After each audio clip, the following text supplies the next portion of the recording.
Good morning, everyone. Thank you for being here. Last week, the mainstream media once again underestimated the House Republican majority, and we once again delivered results for the American people, passing a strong National Defense Authorization Act. The American people are fed up with the radical, far left, and failed policies of Joe Biden and House Democrats. I also want to comment on the breaking news. We have yet again another example of Joe Biden's weaponized Department of Justice targeting his top political opponent, Donald Trump. And this week, I want to highlight our oversight work on this two-tiered, fundamentally un-American system of justice. We'll be hearing from credible IRS whistleblowers who have provided evidence showing how the Department of Justice interfered into the investigation into Hunter Biden with a delay, divulge, and deny campaign that ultimately shielded and protected him. There cannot be one set of laws if your last name is Biden, and another set of laws for law-abiding Americans. As I said, this is a two-tiered system of justice that is fundamentally un-American. We will also have a hearing later this week on the Select Committee on the Weaponization of the Federal Government to examine the federal government's role in censoring Americans and focus on the Missouri v. Biden case and big tech's collusion with out-of-control government agencies to silence speech of Americans. Accountability is here, and House Republicans are committed to rooting out the corruption inside Joe Biden's federal agencies. On the House floor, legislatively, we have a robust agenda. We'll be voting on key legislation ensuring America's aviation superiority through the FAA Reauthorization Act, and we'll be keeping illegals out of children's schools through the Schools Not Shelters Act. We're also honored to welcome friend and long-standing ally, Israeli President Isaac Herzog, to Congress tomorrow to commemorate the 75th anniversary of Israel's statehood. My House Republican colleagues and I look forward to hearing from President Herzog and continuing our strong work advocating for Israel and its people. This is in stark contrast to the vile anti-Semitic comments you hear coming out from some of the prominent leaders within the Democrat caucus. Every member should condemn those statements of Representative Jayapal. As we do every week, we're highlighting some of our freshman members who are rising stars and are leading legislation. I want to first start with Mike Collins from Georgia's 10th District, who is on the T&I committee, and he's focused on FAA reauthorization. Mike. Yeah, thank you, Chair Stefanik and Majority Leader Scalise for having me here. A representative from the state with the world's busiest airport, Georgia. You know, it was a pleasure to work on this legislation, not only as a member of the Transportation Infrastructure Committee, but also as a member of the Aviation Subcommittee. Y'all, a robust and well-functioning aviation industry is critical. And also as a small businessman and as an entrepreneur, it was really encouraging to see that we are continuing to encourage innovation. You know, hypersonics is here. And one of the things in this bill was the requirement that the FAA get out there and develop standards and rules and a certification for the hypersonic industry. And it's things like that that are in this bill that will ensure that America remains the leader, the leading aviation industry in the world. So I'm proud to stand here with the House majority and continue to deliver on our commitment to America. So thank you for being here, and I am going to turn it over to Representative.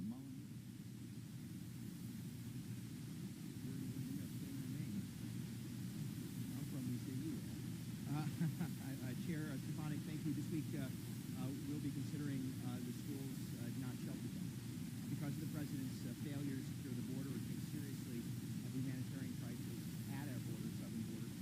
Every state in this country now is a border state.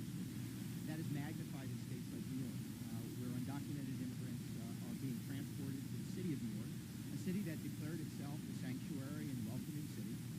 Thousands upon thousands of individuals, not screened, not considered, coming into the city of New York, and mayors like Mayor Adams in New York City then transporting those migrants, those individuals, to upstate counties, taking the extreme measure of, in fact, converting public schools, K-12 schools, into shelters. The Schools Not Sheltered Act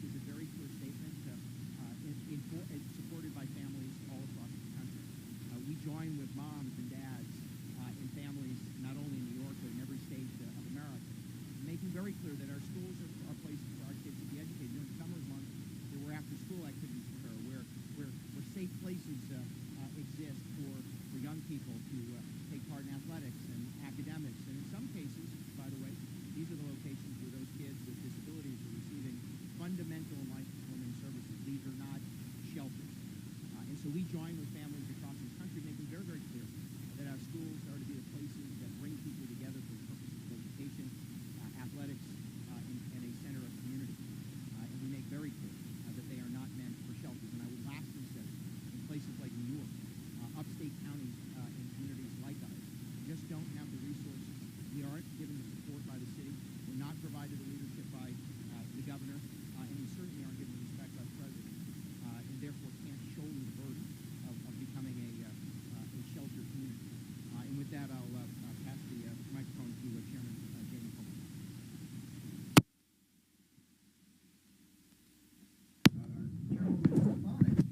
For allowing me to put this morning's press conference to take the gavel at mid-January. The House Oversight Committee worked very hard to try to hold this administration accountable, to try to identify and root out waste, fraud, abuse, and mismanagement of the government. The Oversight Committee has also made rapid progress in our investigation into Biden family's domestic and international business dealings to determine whether these activities comprise U.S. national security and ultimately the president himself. In just 6 months, we've obtained thousands and thousands of pages of financial documents. This includes bank records for Biden family associates and suspicious activity reports generated by the Bidens and their associates' high-dollar or foreign business transactions. What these records reveal is really astonishing.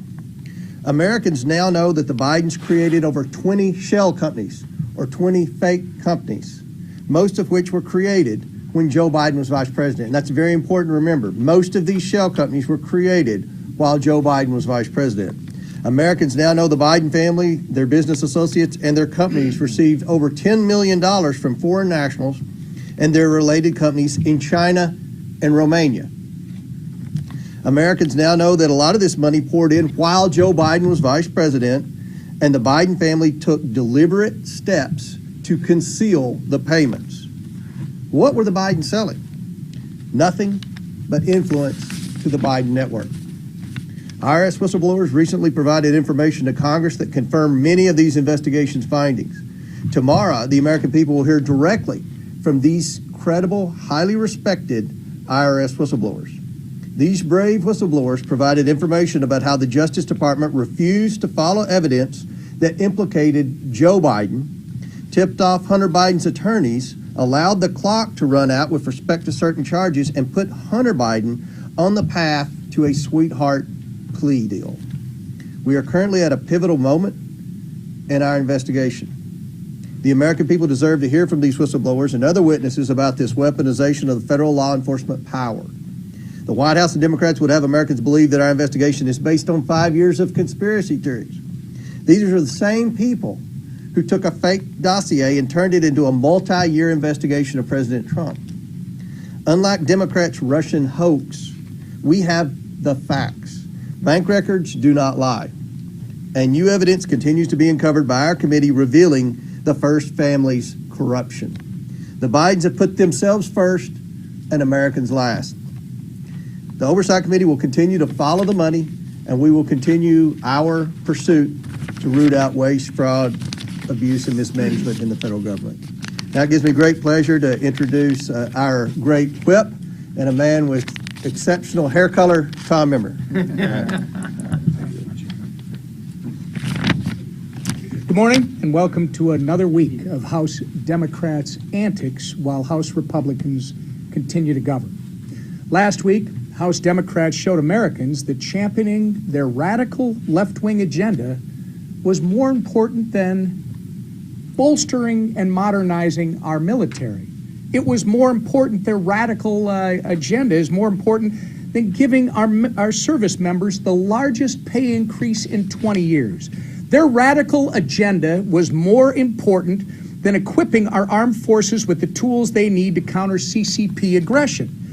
This week, the antics continue with the chair of the Congressional Progressive Caucus Pramila Jayapal saying, quote, Israel is a racist state, and 4 House Democrats boycotting Israeli President Herzog's joint address to Congress tomorrow.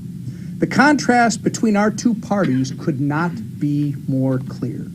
While House Democrats are consumed with their anti-Israel agenda this week, House Republicans will continue leading the charge by bringing common sense back to the nation's capital by passing the FAA reauthorization legislation that maintains America's gold standard in aviation, as Mike Collins was talking about, prohibiting the use of our schools to provide shelter for illegal immigrants, as Mark Molinaro was talking about, providing much-needed accountability and transparency regarding evidence of Biden family corruption that Chair Comer was just talking about. And we're going to be sending a message to the world that the United States will unashamedly always stand with Israel. This week will be another successful week of acing more first big tests as House Republicans continue to deliver on our promises to the American people. And with that, the Tiger from Louisiana, the Majority Leader Steve Scalise. Well, thank you, Whip. This is going to be another busy week where House Republicans move forward on the agenda that we laid out last year, getting things done for hardworking families across this country. But I'd be remiss if I didn't point out what we did last week and how significant it was to pass a National Defense Authorization Act. You know, the week started with a bill that should have been very bipartisan. There were over 1,000 amendments filed on the bill. We had over 300 amendments that we brought to the House floor. And everything was moving smooth in a bipartisan way until an amendment passed that pushed back on the indoctrination that President Biden has tried to force into the Department of Defense, moving the Department of Defense away from its core mission of being prepared for the aggressive actions of our adversaries. You see what China's doing with their military. Our military was not meeting that same mission. We refocused the military with that bill. We gave a much-needed pay raise, over 5% pay raise to our troops with that bill, and yet almost every Democrat walked away on the final passage. What was also important, and there was an amendment that I didn't see a lot of press coverage about, but I think it says a lot about where the Democrats' priorities were, because how we spend the money is as important as how much money is being spent. You know, when you look at the fights over lowering spending, and we need to have those, once we finally get spending brought down to lower levels, we still need to focus on how that money is being spent and make sure it's being spent in the right places, and even more important, make sure it's not being spent in the wrong places. And so there was an amendment brought to the floor during that long vote series on Wednesday night that said taxpayer dollars, I think Thursday night, taxpayer dollars cannot go to the Taliban. Now, we all know what happened when President Biden made that ill-fated decision to withdraw our troops from Afghanistan, leaving Americans behind enemy lines, creating 13 more Gold Star families, many of whom I met with this week, who still demand answers from the Biden administration that they're not getting, and they deserve those answers. This Republican majority is going to keep fighting to get those answers for those families who lost their loved ones in defending our country. But they sure don't want to see our taxpayer dollars going to fund the Taliban. And when we brought that amendment, very straightforward amendment, every Republican, of course, stood up and said, no, taxpayer dollars shouldn't go to fund the Taliban. Almost every Democrat voted against that amendment. So they're going to have to explain those kind of votes. And so as we move forward this week, we've got a very straightforward bill in the FAA authorization, over 100 amendments that are going to be in order that you saw the Rules Committee move out yesterday so that we can have a robust debate on how best to provide for our nation's aviation travel. America is still the gold standard, but we have serious problems that need to be addressed. And this bill starts that process of addressing some of those problems. But you're going to see more amendments voted on, but you're also going to see some important legislation. I'm glad that Mr. Molinaro is here because he identified a problem as it was happening, where they saw that in New York they were starting to use our schools not for places of learning, but instead for places of sheltering people who come here illegally. We saw the devastation that was done to our kids during COVID. when the union bosses colluded with the Democrat White House to shut down schools when all the science said kids should be back in schools. We were fighting to get kids back in schools, and it was Democrats and union bosses fighting to keep kids shut out of schools. And now the data is very clear that millions and millions of American young people will never make up the learning loss that they experienced. And here the Democrats go again, trying to use our schools for their own social experiments, trying to use our schools to cover up for their failed border crisis that they created. Well, the school should be the place where kids go to learn, and I appreciate and applaud what Mr. Molinaro has done to stand up for those young people, and we hopefully will get a very strong vote on that. I know Chairman Comer talked about the work that he and the other committees are doing. We have 3 committees coming together this week, tomorrow, in fact, not just the Oversight Committee. We've got the Ways and Means Committee, and we've got the Judiciary Committee all coming forward to bring this whistleblower testimony. And isn't it interesting that the same week that we see President Biden's poll numbers continue to fall, the same week that President Trump's numbers continue to rise, but the same week that we've got a whistleblower coming forward testifying that while he was at the IRS trying to dig deeper into this Biden crime syndicate, he was told to stand down by people above him. They wanted to dig deeper, and they were told not to because of the last name of the person they were digging into. That now you see the Biden administration going after President Trump once again. And it begs that question, is there a double standard? Is justice being administered equally? And finally, we look forward to welcoming President Herzog and celebrating Israel's 75th anniversary as a Jewish state. Many of us have been there personally. We welcome when leaders, whether it's the Prime Minister, the President of Israel, come here. I think you're going to see very rousing applause for the president, and we're going to be passing a piece of legislation today just to continue showing solidarity between the United States and Israel to stand up against the anti-Semitism that unfortunately is growing on the Democrat side, and then ultimately to stand up on those who would try to call out Israel as a racist state, and to show that we stand with Israel. And I think you're going to see a very full chamber and a very raucous welcome for the president. With that, we'll be happy to open up. Chad. Thank you. We heard what Mr. Comer said about these investigations into Biden's, but the intimated here is that you have issues with the special counsel investigating former President Trump regarding January 6th. Why not at least look into this and find out what, if there was a problem there? You're okay going after the current president and trying to see where the facts lie there. What about this with former President Trump?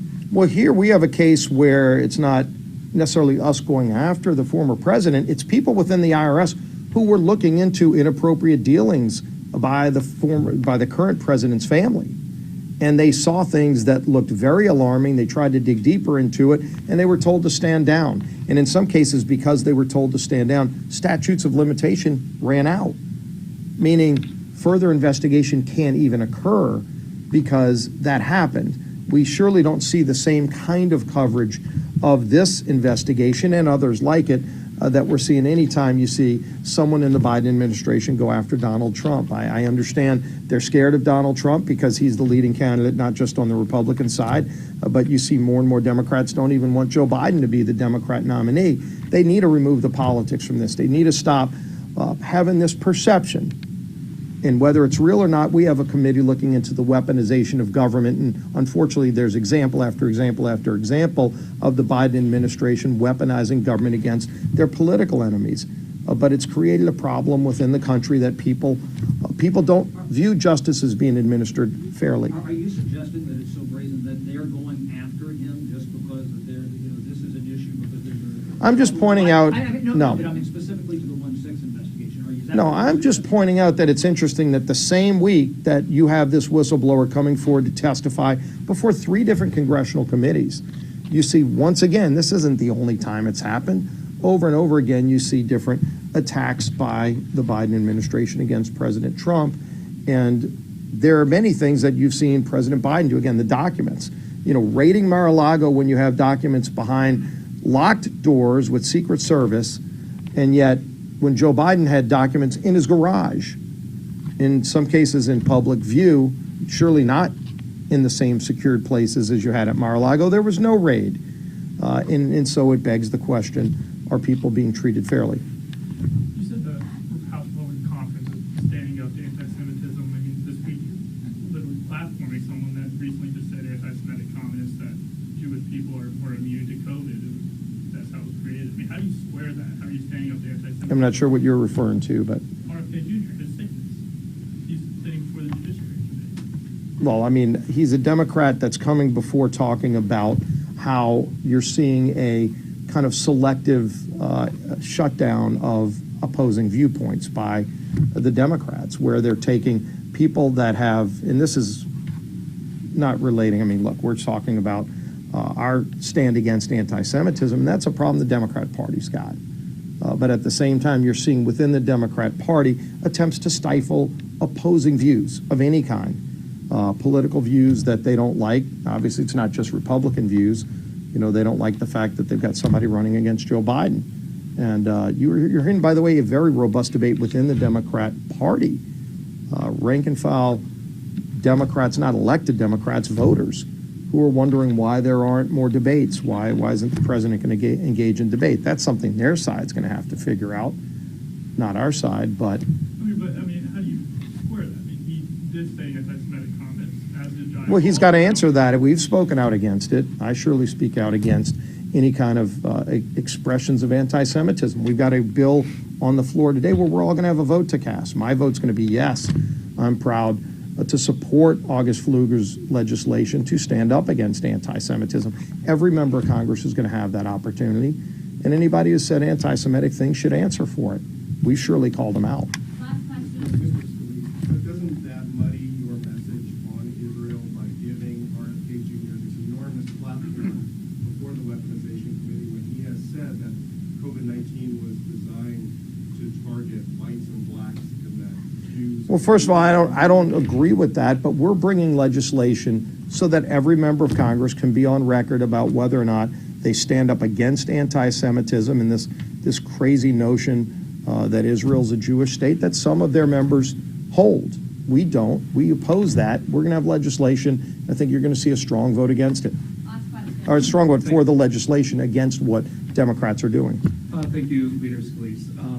One, why is Congresswoman Jayapal's name not in Congressman Pfluger's resolution on Israel? And second, what do you have to say about the first votes today that are going to be on resolutions to undo national emergencies, which, according to Gabriel Naran, worked on Iran policy in the State Department during the Trump administration, would lift terrorism-related sanctions? Yeah. So first question, this legislation really deals with the overall desire for us to stand up against anti-Semitism. So you've seen many people on the left express those kind of views. We're having a very direct piece of legislation that stands up against anti-Semitism. So she's not the only one, but Democrats should have to answer for her statements. As far as these pieces of legislation, we went back and, when this started coming up by some of our members about all of these emergency declarations, it was valid points that you've got over 40 different emergencies that are still out there. Some go back to the 1970s, by the way. And I do think it warrants a complete review of these emergencies that have been used now for things that aren't directly related to their intended purposes, but still serve a vital purpose, meaning sanctions against Iran, sanctions against the Merchant of Death, who President Biden just let go back to Russia. Those sanctions should still be in place. The committees are now looking at whether or not we should revise the emergency declarations and that whole process. I mean, right now a president can declare an emergency and it just lives on forever. Again, there's one that goes back to Jimmy Carter's days that is still in place. I don't know if President Carter knows that an emergency he declared in 1979 is still on the books. That emergency, by the way, should probably be revised. And if the sanctioning entities should still be sanctioned, we should do it in a more modern way. We should modernize all of those. We shouldn't necessarily just vote for getting rid of all of them, because some of the groups that they're sanctioning should be sanctioned. But I do think we should modernize them. The committees right now are looking at modernizing them. You don't necessarily just throw them all out, you revise them. But it does beg the question, we need to have, I think, an overarching revision of the ability where a president can declare an emergency and it can live on forever, where Congress plays no role. I do think Congress ought to have a role to play after some period of time. You see that with war powers. I think in the case of emergencies, we should have that too. But right now, you don't just get rid of them. Let's modernize them. Thank you. Thank you.